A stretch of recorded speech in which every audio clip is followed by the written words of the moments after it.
In nearly a week, hundreds of thousands of North Carolinians have reached out to FEMA for critical assistance and support. Right now, the federal agency has thousands of personnel stationed across the state, and that plan to remain here could last for months. Yeah, our Queen City News chief business correspondent Taylor Young spoke with FEMA's John Mills, who's at the North Carolina Emergency Operations Center in Raleigh, about ongoing efforts and how long recovery could take. John, thank you so much for joining us. I know FEMA's very busy right now. Can you just start off by talking about the amount of FEMA personnel here in Western North Carolina and what response looks like nearly 1 week after this storm hit?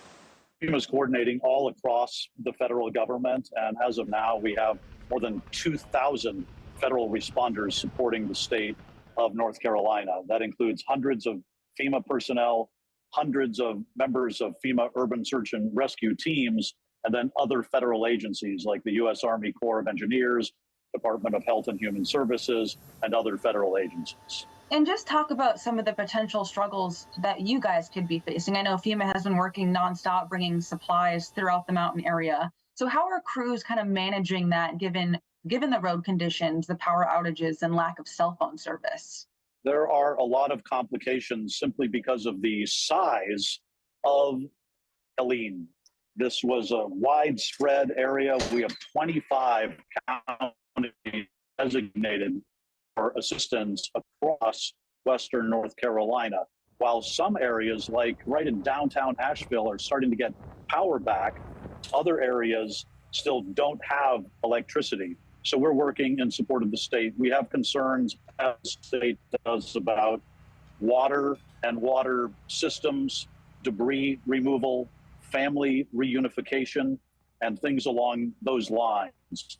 So a lot of infrastructure damage. So we have people deployed in operations, planning, and logistics to support requests we get from the state.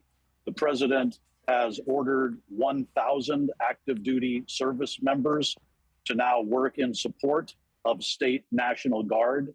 So that's also getting underway. So we're still very much in response, but also beginning recovery.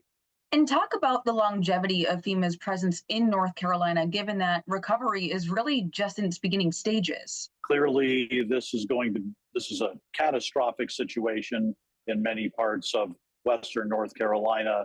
This is an historic storm, and many people are hurting. There's real community trauma out there. So we've been here for more than a week on the ground coordinating with state emergency management. And we're going to be here for months and months to come because of the seriousness of the impacts. Again, that was our Taylor Young there. We want to remind you how to go about getting disaster relief money. If you're impacted, you'll need to go to disasterassistance.gov, then hit the red box that says let's get started. Okay, from there you put in your zip code or state and city. You'll then check the box for Tropical Storm Helene, and finally you'll provide your area within the region. Eligible people will be able to get individual assistance, help on lost business, and unemployment assistance. Again, the website is disasterassistance.gov. Also, FEMA has been working to dispel rumors about funding for FEMA that comes from the Disaster Relief Fund. One of the big questions is, where is this money coming from? Is it being diverted to go to the Ukraine or Israel? No, that is a rumor. The money being diverted there's no money being diverted. It's all coming from the Disaster Relief Fund, which the Biden administration has asked Congress to provide more funding for.